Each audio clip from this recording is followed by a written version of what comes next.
आज हम पढ़ेंगे chapter number 6 anatomy of flowering plants. इससे पहले हमने पढ़ा था मॉर्फोलॉजी ऑफ फ्लावरिंग प्लांट्स, जिसमें हमने प्लांट्स के मॉर्फोलॉजी को देखा, यानी उसकी फ्लावर, लीव, स्टेम, रूट ये किस तरह के होते हैं। अब हम देखेंगे टिश्यू स्ट्रक्चर, यानी टिश्यू लेवल पर प्लांट के अंदर कौन कौन से टिश्यूज कहाँ कहाँ प्रेजेंट होते हैं, कौन कौन से टिश्यू मिलकर के क्या बनाते हैं, किस तरह जाइलम क्या है, फ्लोएम क्या है, कैसे प्लांट जो है मोटाई में बढ़ता है, कैसे प्लांट ऊंचाई में बढ़ता है, प्लांट की लंबाई के लिए कौन से टिश्यू रिस्पॉन्सिबल है, प्लांट की चौड़ाई के लिए कौन से टिश्यू रिस्पॉन्सिबल है, ये सब हम पढ़ेंगे यहाँ पे ना। चलिए शुरू करते हैं। यहाँ लिखा है you can very easily see the structural similarities and variations in the external morphology of the larger living organism, both plants and animals. Similarly, if we were to study the internal structure, one also finds several similarity as well as differences. अगर आप अंदर की structure भी देखोगे तो उसमें भी आपको कुछ सिमिलरिटीज मिलेंगी और कुछ जो है डिफरेंसेस मिलेंगे।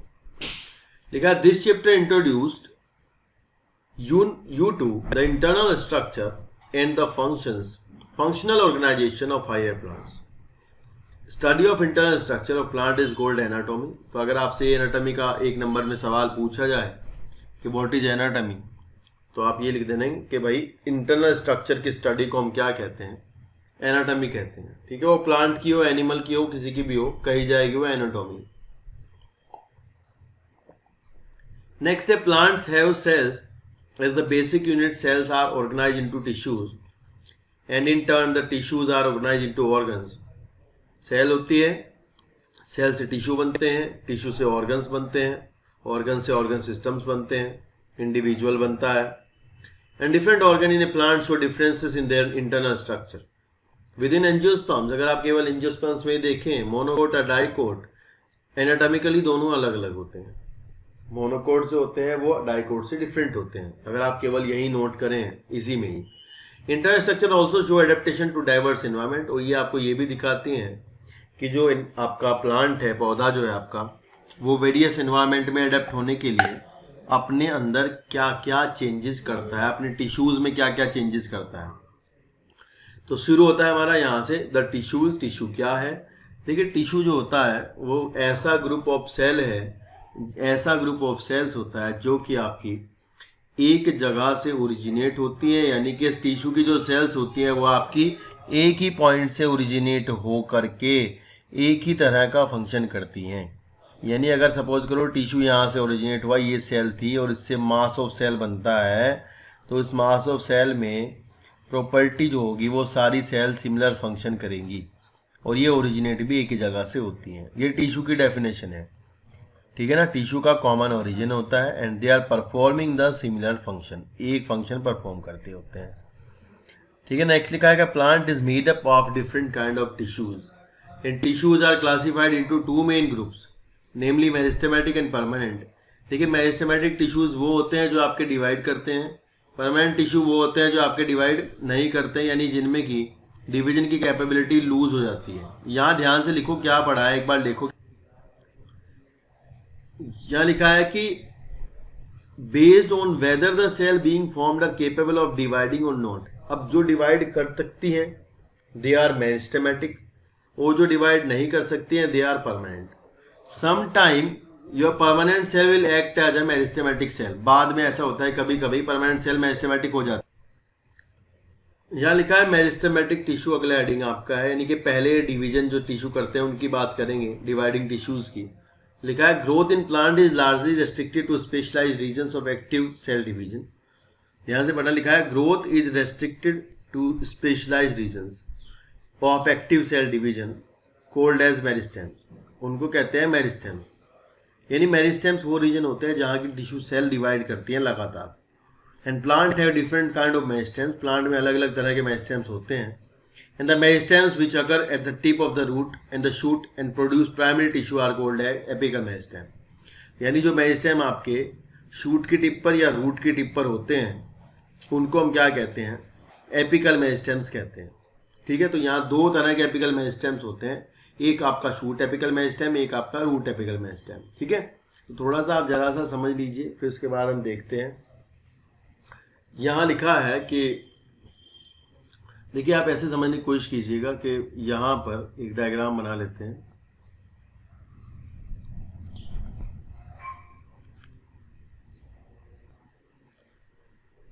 इसमें आप देखो, अगर मैं कहूँ कि ये इसकी टिप है और यहाँ पर जो टिश्यू है, इस लेवल पर जो टिश्यू है वो आपका एपिकल मेरिस्टेम है। यानी ये एपिकल मेरिस्टेम क्या करेगा, प्लांट को ऊंचाई पे बढ़ाएगा, ऊपर लेकर जाएगा। ठीक है ना, ऊपर बढ़ाता है। इसी तरह कुछ मेरिस्टेम प्लांट को चौड़ाई में बढ़ाते हैं, उनको कहते हैं लेटरल मेरिस्टेम। उनको क्या कहते हैं, लेटरल मेरिस्टेम। ठीक है, एपिकल मेरिस्टेम टिप पर, लेटरल मेरिस्टेम चौड़ाई में बढ़ाने वाले, जो मोटाई में बढ़ाते हैं प्लांट को, वो लेटर ऑन, पहले लंबा होता है फिर चौड़ा होता है प्लांट। कुछ जगह पर ऐसा होता है जहाँ से आपकी ब्रांचिंग होती है, वहाँ भी मेरिस्टेमेटिक टिश्यूज होते हैं। कुछ आपके यहाँ ग्रासिस में अगर आप देखोगे तो उनमें आपको यहाँ नोड के ऊपर या नोड के नीचे आपको कुछ मेरिस्टेमेटिक सेल्स मिलेंगी। वो आपके क्या कहलाती हैं, इंटरकैलेरी। क्या कहलाती हैं, इंटरकैलेरी। ठीक है, तो देखो इंटरकैलेरी, एपिकल और लेटरल, तीन तरह का मेरिस्टेम हुआ पोजीशन के अकॉर्डिंग टू द पोजीशन, तीन तरह का हुआ है, इंटरकैलेरी, एपिकल और लेटरल। अब इसमें से कौन सा मेरिस्टेम प्राइमरी इन नेचर है, कौन सा सेकेंडरी इन नेचर है, ये हम बाद में बताएंगे। ठीक है ना, ये डिवाइड करके प्राइमरी टिश्यूज का फॉर्मेशन करते हैं। शुरुआत की अगर बात करते हैं, क्योंकि सबसे शुरू में जो आपका होगा, नीचे रेडिकल रहा हो, सॉरी नीचे आपका एम्ब्रियो रहा होगा, एम्ब्रियो से आपका जो निकलता है वो प्लूम्यूल निकलता है, प्लूम्यूल से टिप निकलती है, उस पर मेरिस्टेमेटिक सेल्स होती हैं। They will divide again and again in forming the plant. तो इससे आपको ध्यान रखना होता है कि प्लांट आपका ऊपर से बढ़ता है, प्लांट आपका ज़मीन के अंदर से नहीं निकलता है, नीचे से नहीं निकलता। प्लांट आपका ज़मीन से नहीं निकलता, ऊपर से ग्रोथ करता है टिप से। ठीक है ना, तो आगे बढ़ता रहता है और प्लांट लेटरल मेरिस्टेम उसका चौड़ाई में बढ़ाता रहता है उसको। समझ आई ये बात आपको? आगे देखते हैं। आगे है, यहाँ इन्होंने एक डायग्राम दिया है आपको। इस डायग्राम में आपको दिखाया गया है कि भाई देखो, ये आपका सेंट्रल, ये टिप दिखाई गई है, यहाँ आपका सेंट्रल सिलेंडर यानी वेस्कुलर बंडल्स हैं, जाइलम और फ्लोएम जो होते हैं वो होते हैं। यहाँ कोर्टेक्स है बाहर की तरफ, कोर्टेक्स के अंदर की तरफ ये लेयर्स दिखाई एक्चुअली ना टिप की। रूट टिप की है, रूट कैप है, रूट आगे ये, इसके पीछे यहाँ रूट एपिकल मेरिस्टेम होता है। ये रूट एपिकल मेरिस्टेम डिवाइड करता है, पीछे सेल्स बनाता रहता है। इन्होंने लिखा है पीछे आउटर लेयर है जो प्रोटोडर्म कहलाती है, उसके अंदर कोर्टेक्स है, अंदर में सिलेंडर्स हैं। यानी जो पीछे जितना भी कुछ बना हुआ लेयर्स हैं, सारी की सारी कहाँ से बनी है, एपिकल मेरिस्टेम्स की लेयर टिश्यू से बनी है। यहाँ पर जो टिश्यू है, जो डिवाइडिंग टिश्यू है, ये इसकी प्रॉपर्टी के डिवाइड करती हैं, पीछे परमानेंट टिश्यू बनता रहता है लगातार। ठीक है, परमानेंट टिश्यूज़ की जो सेल होती हैं वो आपकी डिवीजन की कैपेबिलिटी लूज कर देती हैं। कभी कभी बाद में किसी में डिवीजन की कैपेबिलिटी आ जाती है, कभी कभी ऐसा होता है कि किसी में डिवीजन कैपेबिलिटी आ जाती है, वो आपके सेकेंडरी मेरिस्टेम्स होते हैं।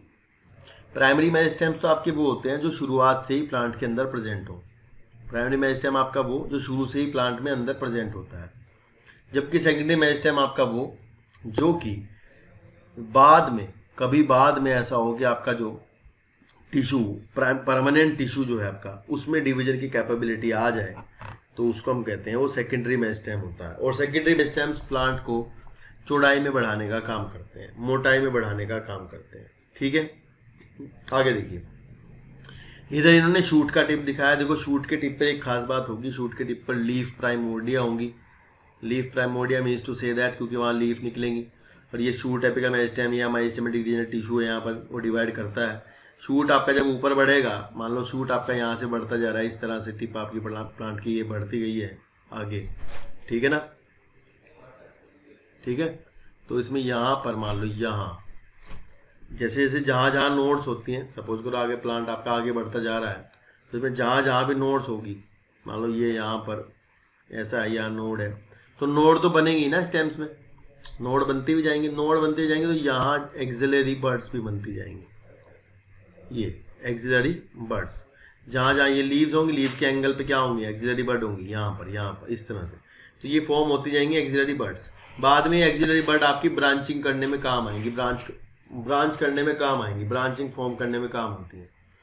ठीक है। नीचे लिखा है डिफरेंशिएटिंग वेस्कुलर टिश्यू, यानी इस टिप ने आपकी, अगर आपको थोड़ा बहुत स्ट्रक्चर याद हो, आपके जो रूट सूट होते हैं उनमें सेंटर में क्या होता है, वेस्कुलर बंडल होते हैं, जाइलम फ्लोएम होते हैं, बाहर आपके कोर्टेक्स होता है ना, सबसे बाहर एपिडर्मिस होती है।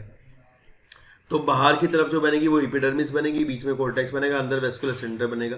तो होता ये है कि मान लो जो सेल्स होती है मेरिस्टेम की, ये जब डिवाइड करती हैं, तो डिवाइड करने के बाद, डिवीजन के बाद, ये आपकी सेल है, इस सेल ने आपकी 2 सेल बनाई, सपोज करो ये 2 सेल बना ली, ठीक है ना। और ये जो 2 सेल बनी है, ये आपकी नए बनने वाली सेल है। ऐसा तो नहीं होगा कि भाई ये गोलाई बनी रहेंगी, ऐसा तो नहीं होगा सर्कल ही बनी रहेंगी, या फिर ये ऐसी शेप की हैं तो ये ऐसी शेप रखेंगे। अरे भाई एक सेल डिवाइड हुई है, उस डिवाइड होने बाद सेल ने, इस डिवाइड होने के बाद सेल ने क्या किया, 2 सेल बनाई। 2 सेल जो नई बनने वाली सेल है, ये आपकी शेप तो बदलेगी ना, क्योंकि इनको परमानेंट होना है, इसको कुछ परमानेंट होना है, मतलब इसको अपना कुछ फंक्शन करना है, ठीक है ना। तो उस फंक्शन के लिए क्या करेगी, डिफ्रेंशिएट करेगी, अपनी शेप चेंज करेगी, अपना कुछ बदलेगी, ठीक है ना। तो ये इसको कहते हैं डिफ्रेंशिएशन। तो परमानेंट टिश्यू जो बनता है वो डिफ्रेंशिएट होता है, ठीक है। डिफरेंशिएट होने का मतलब शेप चेंज करता है, ठीक है ना। आगे देखो यहाँ क्या लिखा है, यहाँ लिखा है कि root apical meristem occupy the tip of the root while the shoot apical meristem occupy the distant most region, ठीक है ना, of the stem axis, and during the formation of leaves and elongation of stem, leaves के formation के समय और stem के elongation के time पर होता क्या है कि कुछ सेल, ध्यान से सुनना यार, बहुत इंपॉर्टेंट बात लिखी है यहाँ पे ना। यहाँ लिखा है कि जब आपकी लीव्स बनती हैं, लीव्स का फॉर्मेशन होता है और स्टेम का इलोंगेशन होता है, स्टेम जब आगे बढ़ता है तो कुछ सेल्स पीछे छूट जाती हैं, शूट एपिकल मेरिस्टेम से पीछे रह जाती हैं, एंड कॉन्स्टिट्यूट द एक्सिलरी बड। ये बात समझो आप। देखो हम कह रहे थे कि भाई ये मान लो आपका स्टेम ये है, सपोज करो ये आपका स्टेम है और ये आगे बढ़ता जा रहा है, ठीक है, ये आगे बढ़ता जा रहा है, यहाँ मेरिस्टेमेटिक टिश्यू है, ठीक है। ये मेरिस्टेमेटिक टिश्यू जो यहाँ पर प्रेजेंट है ये प्राइमरी है, कैसा है, प्राइमरी, शुरुआत से ही है। फिर होगा क्या कि इसकी कुछ सेल्स यहाँ कहीं नोड जहाँ होती है, नोड के यहाँ इस एंगल पर छूट गई, मान लो यहाँ पर छूट गई, and they are forming the axillary buds. वो क्या बना रही है, एक्सिलरी बड। अब एक्सिलरी बड के अंदर जो टिश्यू है, एक्सिलरी बड के अंदर जो टिश्यू है आपका, वो कैसा आ गया है, मेरिस्टेमेटिक। कैसा आ गया, मेरिस्टेमेटिक। क्यों आ गया, क्योंकि भाई वो इसी का ही तो छूटा है ना, ऊपर वाले का। और जब मेरा ऊपर वाला प्राइमरी मेरिस्टेमेटिक था तो ये भी कैसा होगा, प्राइमरी मेरिस्टेम ही होगा। Later on the axillary bud will form the branch and और एनीथिंग एल्स, ठीक है। क्या बनाएगा, कुछ और बना लेगा, ब्रांच बना लेगा बराबर। डाइकोट की बात हो रही है। And such buds are present in the axil of leaves. Axil of leaf मतलब यहाँ एक्साइल लीफ है, लीफ के एंगल पर ये बर्ड्स होती है, और लीफ आपकी निकलती है नोड से, जहाँ नोड होती है वहाँ से आपकी क्या निकलती है, लीफ, ये इस तरह से, और यहाँ आपकी बर्ड होती है। तो ये थोड़ा ध्यान रखना, इंपॉर्टेंट लाइन लिखी हुई है यहाँ पर कि भाई such buds are present in the axil of leaf and are capable of forming a branch और flower and the meristem which occur between mature tissue is known as intercalary meristem. ये आपका लिखा गया है मोनोकोट के लिए, ठीक है। मोनोकोट्स में क्या लिखा गया है कि कुछ टिश्यू जो कि आपका बिटवीन द मैच्योर टिश्यू, ये भी आपका पता है कौन सा है, ये भी आपका टिप वाला ही है। जब वो टिप वाला कुछ कहीं बीच बीच में छूट जाता है, कहीं किसी स्टेम में मोनोकोट में बीच बीच में छूट जाएगा ऐसे, ठीक है ना, तो उसको हम कहते हैं इंटरकैलरी मेरिस्टेम, ठीक है। लिखा they occur in grasses and regenerate plant remove by the grazing herbivores. जो रीजनरेट्स प्लांट जो होते हैं, जो मतलब जो प्लांट का पार्ट होता है उसको रीजनरेट करना होता है, जो ग्रेजिंग हर्बीवोर्स खराब कर देते हैं उसको रीजनरेट कर लेता है। Both apical meristem and intercalary meristem are primary. तो ये थोड़ा इंपॉर्टेंट लाइन है यार, ये सवाल गलती ना हो जाए कि दोनों के दोनों एपिकल मेरिस्टेम भी और इंटरकैलरी मेरिस्टेम भी आपके प्राइमरी मेरिस्टेम होते हैं। They both are primary meristems, दोनों के दोनों प्राइमरी मेरिस्टेम है। प्राइमरी मतलब प्लांट में पहले से जो प्रेजेंट टिश्यू है मेरिस्टेमेटिक वो है, ये सेकेंडरी मेरिस्टेम नहीं है। सेकेंडरी मेरिस्टेम तब बनता है जब किसी परमानेंट सेल में, क्योंकि जो आपका टिप वाला है ना, ये सारा नीचे जो बना देगा इतना लंबा प्लांट, ये सारी परमानेंट है। तो जब किसी परमानेंट सेल में डिवीजन की कैपेबिलिटी आ जाएगी, तब बाद में जब ऐसा होगा, तब उसको कहते हैं secondary meristematic tissue. Secondary meristematic tissue के एग्जांपल आपको आगे समझ में आएंगे, अभी तो आपको ही प्राइमरी मेरिस्टेम ही बता रहे हैं, ठीक है। Because they appear late in life, earlier in life and contribute to the formation of primary plant body, ठीक है।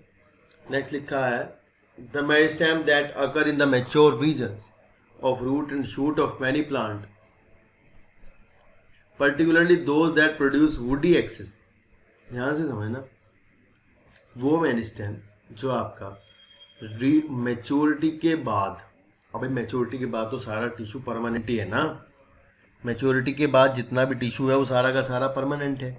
अब उस परमानेंट टिश्यू के अंदर अगर डिवीजन की कैपेबिलिटी आ गई है, अगर उस परमानेंट टिश्यू के अंदर डिवीजन की कैपेबिलिटी आ चुकी है, अगर ऐसा हो गया है, तो भाई क्या होगा, आपका जो जब टिश्यू बनेगा उसको कहेंगे सेकेंडरी मेरिस्टेम, ठीक है।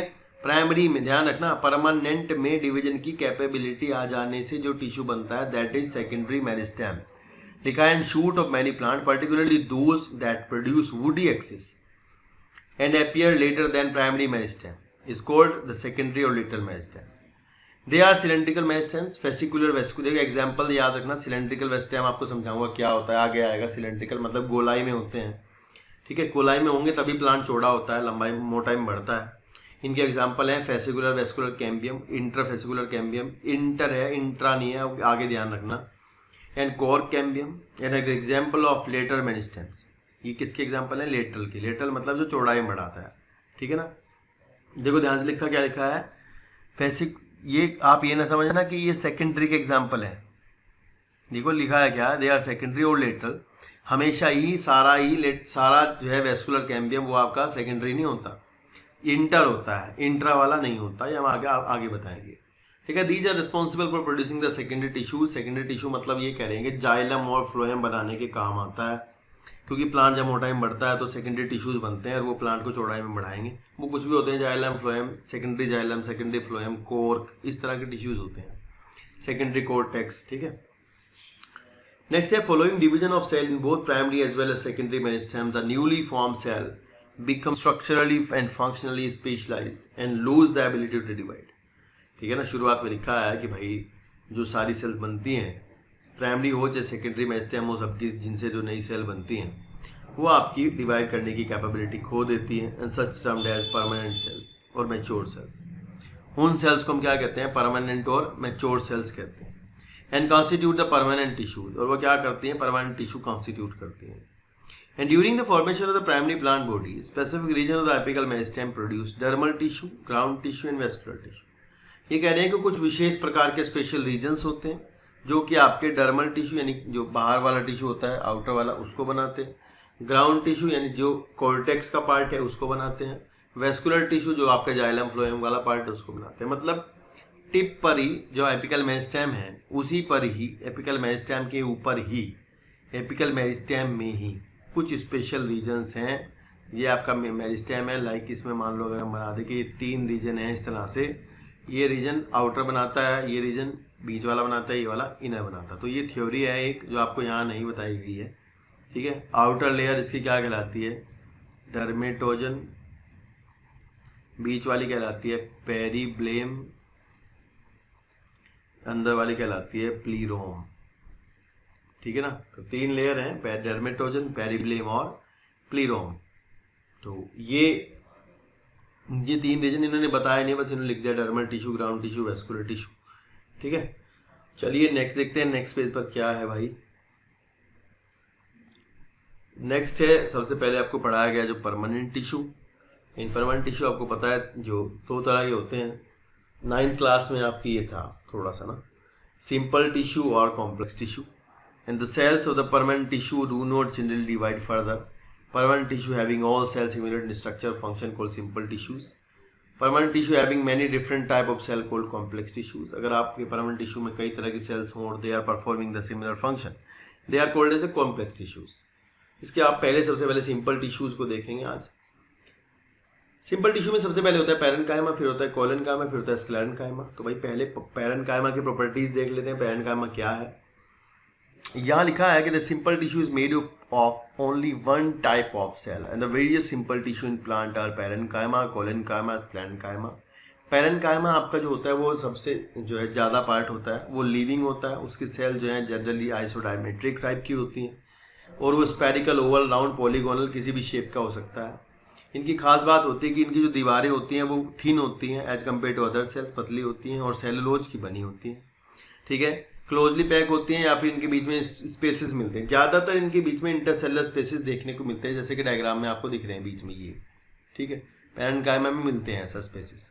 वो इनकी सेल्स का काम होता है फूड को स्टोर करना। मेन फंक्शन इनकी सेल्स का क्या है, they will store the food. उनका काम है फूड को स्टोर करना, ये ध्यान रखना। पैरेन्काइमा किसी का भी फूड स्टोर करता है। ठीक है, थोड़ी ये कह रहे कि फोटोसिंथेसिस भी करता है, स्टोरेज भी करता है, सिक्रेशन भी करता है। 9th क्लास में आपको बताया गया था कि अगर पैरेन्काइमा में फोटोसिंथेसिस करने की कैपेबिलिटी है तो उसको हम कहते हैं क्लोरेन्काइमा। अगर उसके बीच में स्पेस बहुत बड़े बड़े हों, जैसे कि पानी वाले प्लांट हाइड्रोफाइट्स में मिलते हैं, तो उसको कहते हैं एरेन्काइमा। और नॉर्मल आपका होता है पैरेन्काइमा। ठीक है, पैरेन्काइमा के टाइप ही हैं, मतलब क्लोरेन्काइमा, एरेन्काइमा उसके टाइप्स ही होते हैं। फिर एक कोलेनकाइमा। कोलेनकाइमा में क्या डिफरेंस हुआ, ये भी लिविंग सेल्स हैं, पर इनमें खास बात हुई कि इनके बीच में इंटरसेलुलर स्पेसिस नहीं है और इंटरसेलुलर स्पेसिस खत्म हो गए हैं। किस वजह से कि इसके बीच में पेक्टोसेलुलोज, इनके किनारों पर आकर के पेक्टोसेलुलोज डिपॉजिट हो गया है। लिविंग सेल्स हैं, मैकेनिकल सपोर्ट देती हैं और प्लांट को फ्लेक्सिबिलिटी प्रोवाइड कराती हैं।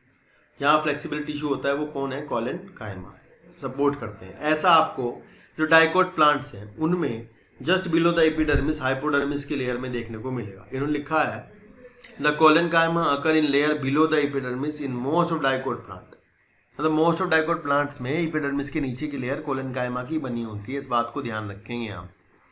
लिखा है it is found either as homogeneous layer, या तो ये सीधा मिलता है या फिर पैचेस में मिलता है, टुकड़ों टुकड़ों में मिलेगा या फिर लाइन से मिलेगा। इसकी सेल जो है कॉर्नर से थिक होती हैं। किस वजह से होती है, उसमें पैक्टिन, सेलुलोज और हेमीसेलुलोज का डिपोजिशन हो जाता है। फिर लिखा है कोलेनकाइमेटस सेल्स में भी ओवल हो सकती हैं, स्पेरिकल, पॉलीगोनल वो अलग बात है, शेप इनके अंदर क्लोरोप्लास्ट होता है। And these cells assimilate food when they contain chloroplast. जब इनके अंदर क्लोरोप्लास्ट होता है तो they will assimilate the food, food को एसिमिलेट करते हैं। ठीक है, इंटरसेलुलर स्पेसिस नहीं मिलेंगे क्योंकि किनारों पर क्या जमा हो गया है, पैक्टिन, हेमीसेलुलोज और सेलुलोज। इनका काम होता है they will provide the mechanical support, मतलब प्लांट को मैकेनिकल सपोर्ट देते हैं कि भाई प्लांट जो है वो खड़ा रहे बाहर, और मतलब उसकी टहनियाँ वगैरह जो होती हैं, मतलब ऐसा ना हो कि टूट जाएं, फ्लेक्सिबल रहें, मुड़े भी हो फिर सीधी हो जाएं। लिखा है to the growing part of the plant such as young stem में आपको इसको देखने को मिलेगा। यंग स्टेम ज़्यादा फ्लेक्सिबल होता है as compare to the old one. And petiole of leaf, leaf का पेटियोल इसी का इसमें होता है क्योंकि पेटियोल को, लीफ को आपकी एयर में फ्लटर करना होता है, एयर में फ्लटरिंग करनी होती है, तो इसमें क्या होता है, कोलेनकाइमा होता है फ्लेक्सिबिलिटी प्रोवाइड कराने के लिए। नेक्स्ट है स्क्लेरेन्काइमा। दो तरह का स्क्लेरेन्काइमा इन्होंने बताया है। एक तो जिसकी ल्यूमेन, ये जिसमें ल्यूमेन आपकी ये फाइबर जैसा है, जिसमें ल्यूमेन जो है ज़्यादा बड़ी है। एक गोल सेल जैसा है, इसमें ल्यूमेन छोटी है। इसकी ल्यूमेन में अंदर जो है पूरी में भर गया है लिग्निन, इसमें थोड़ा दीवारों पर जमा हुआ है फाइबर में। तो ये फाइबर है और ये स्क्लेरिड्स है, ये भी आपकी स्क्लेरेन्काइमा की सेल समझ लो, या फिर इसको हम स्टोन सेल्स कहते हैं। ठीक है, स्टोनी सेल्स। लिखा है कि sclerenchyma consist of long narrow cells with thick and lignified cell walls having a few और न्यूमेरस पिट्स। इनमें क्या होते हैं, पिट्स होते हैं। लेटरल ट्रांसपोर्ट के लिए छेद जो दिख रहे हैं ना दीवारों में, they are pits. They are usually dead होते हैं क्योंकि ये इनके अंदर क्या होता है, प्रोटोप्लास्ट नहीं होता है। और इनमें क्यों ऐसा होता है, इसमें लिग्निन भर जाता है, लिग्निन जमा हो जाने के कारण ये मर जाते हैं, डेड सेल होते हैं। इनमें लिखा है कि basis of variation in the form, structure, origin, development sclerenchyma में भी आइदर फाइबर होते हैं या फिर स्क्लेरेड होते हैं। फाइबर आपके थिक वोल्ड होते हैं, लंबे होते हैं, किनारे पे पॉइंटेड होते हैं। ठीक है, ग्रुप में मिलते हैं और ये प्लांट में वेरियस पार्ट में मिलते हैं, जैसे कि फ्लोएम में मिलेंगे, जाइलम फाइबर्स में मिल जाएंगे। वहाँ प्रोटेक्शन, मैकेनिकल सपोर्ट, हार्डनेस उसके लिए होते हैं। स्क्लेरेड जो होती है वो आपकी स्फेरिकल होती हैं, ओवल होती हैं। खास बात होती है गोल होती है। इनकी ल्यूमेन में ज़्यादा मात्रा में भरा होता है लिग्निन, और ल्यूमेन इनकी हो जाती है ख़त्म, पूरी तरह भर जाती है।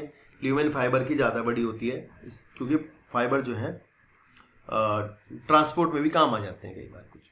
यहाँ लिखा है कि भाई the sclereids are spherical, oval और cylindrical, highly thicken dead cells. Highly thicken लिखा है ना, ज़्यादा ही थिकन है, विद वेरी नैरो कैविटी। ये इंपॉर्टेंट लाइन है बस, नैरो कैविटीज़ हैं, मतलब बहुत कम कैविटीज़ हैं, नैरो हैं। In these are commonly found in the fruit wall of nut. ये कहाँ पाई जाती हैं? फ्रूट वॉल ऑफ नट, मतलब आपने देखा होगा अखरोट जो है आपका इतना कठोर होता है ऊपर से, बादाम वगैरह उनमें मिलती हैं। गवावा, आप अमरूद खाओगे तो अमरूद अंदर से कठोर होता है, उसमें मिलेंगे आपको दानेदार। ना आप पियर खाओगे, सपोटा यानी चीकू खाओगे, उसमें आपको चीकू के अंदर दाने दाने मिलेंगे, आप कभी देखना लकड़ी जैसे दाने दाने। They are sclereids. Seed coat of legume, राजमा वगैरह देखो आपके इतनी सीटियाँ लगाने पर गलते हैं, तो इसका मतलब उसके सीड कोट किसके होते हैं? स्क्लेरिड्स के होते हैं। लीव्स ऑफ टी, चाय की पत्ती मिलती हैं, ठीक है ना। तो ये आपसे पूछते हैं कहाँ कहाँ स्क्लेरिड्स मिल जाते हैं, तो आपके एग्जाम्पल्स हैं। स्कैनकाइमा प्रोवाइड मैकेनिकल सपोर्ट, तो बिल्कुल सही बात है, डेड टिश्यू है तो मैकेनिकल सपोर्ट के अलावा और दे भी क्या सकता है? मैकेनिकल सपोर्ट ही देगा, और क्या देगा, ठीक है ना। तो ये था आपका सिंपल टिश्यूज जो कि आपके पैरेन्काइमा, कोलेनकाइमा, स्क्लेरेन्काइमा के होते हैं। नेक्स्ट में हम पढ़ेंगे कॉम्प्लेक्स टिश्यूज जो कि आपके जाइलम और फ्लोएम होते हैं, ठीक है ना। आज के लिए इतना ही रखते हैं, क्योंकि कॉम्प्लेक्स टिश्यू अलग से टॉपिक है, अलग बात है। नेक्स्ट क्लास में हम इसको पढ़ेंगे। आज की वीडियो में दोस्तों इतना ही। आगे की वीडियो देखने के लिए चैनल को सब्सक्राइब कर दीजिएगा और ये घंटी वाला बटन दबा दीजिएगा ताकि आपको नोटिफिकेशन मिलते रहें। Thank you so much.